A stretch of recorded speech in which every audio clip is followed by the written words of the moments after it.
Hi friends, my name is Aqil Ahmed, and in this particular video tutorial I will show you how to export data from SQL Server table to CSV file using script task. So the agenda of today's video tutorial is how we can export the data from SQL Server to CSV file using script task. So let's jump to the demo. I got a SQL Server 2019 instance, and in the work database I got several tables here. So let me open one of the table from here. So yeah, one of the table is this one, customer table, and which contains 200 records in it. Okay, so I will be exporting the data from this customer table to the CSV file. So let me just remove this particular comments, and let me remove the column names from here. Select star from customer. Okay, and I will be exporting the data to this location, D files location. So let me open the SSIS package.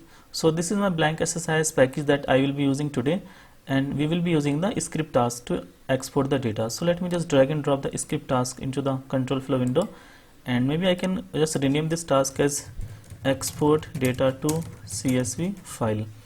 And let me right click and configure the script task. We need to click on edit script so that the script editor can be opened up.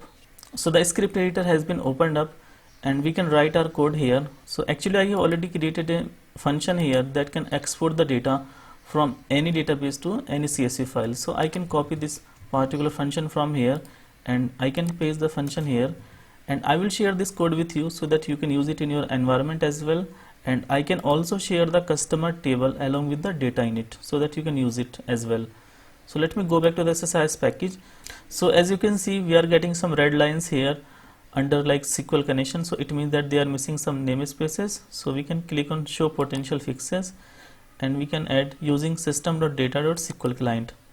So now you can see that most of the errors are gone, and now we are getting an error for the stream writer. So this should be coming because of the system.io. So we can click on show potential fixes, and we can add the system.io namespace here. So now all the errors are gone, and let me explain you what we are doing here.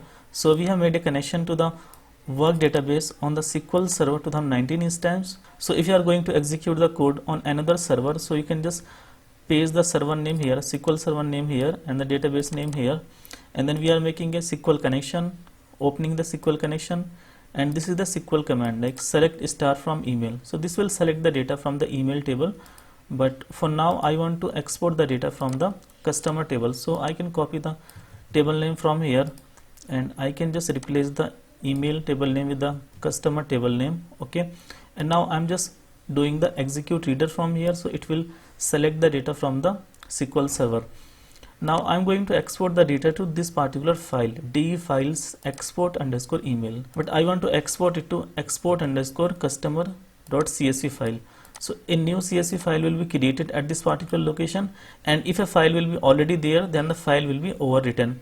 And then we are using the stream writer class, and then we are getting the number of header records into the output array.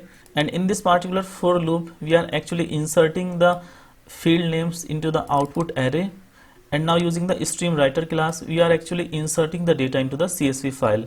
So in this line, we are just inserting the header information, and now we are running a while loop here, and now we are appending the actual data into the CSV file. And now we are just closing the stream writer class, reader class, and the SQL connection. So we are just closing everything. So now we can call this particular export data function inside the main function. So I can copy the function name from here, and I can paste it here. So now we can call the export data function inside the main function. So let me close this particular script task, and I can click on OK so that the code can be saved inside the script task. And if I go back to the D files location, so at the moment there is no file there. Now our SSIS package is ready to be run, and if I click on start, so it should export the data from the SQL Server table to the CSV file. So the package ran fine, and if you go back to the D files location, so you can see a file here, export underscore customer.csv, and you can open this particular file in any text editor. So you can see the data has been exported correctly, and we are actually exporting to a pipe delimited file. So you can see that each field is separated by a pipe here. If you want to export the data to a comma separated file, then instead of pipe you can use the comma as well. So in this particular function, if you see in this particular line, we are actually exporting the header information. So here we have used the pipe, and if you want to export it as a comma separated file, then instead of pipe you can use the comma. And similarly here we are actually exporting the actual data.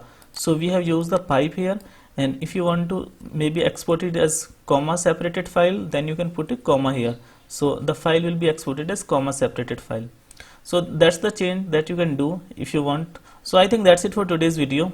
Thank you guys for watching the video, and if you like the video, then please click the like button, do subscribe to our channel, press the bell icon and click on all so that you will be notified every time I upload a new video. Thank you so much.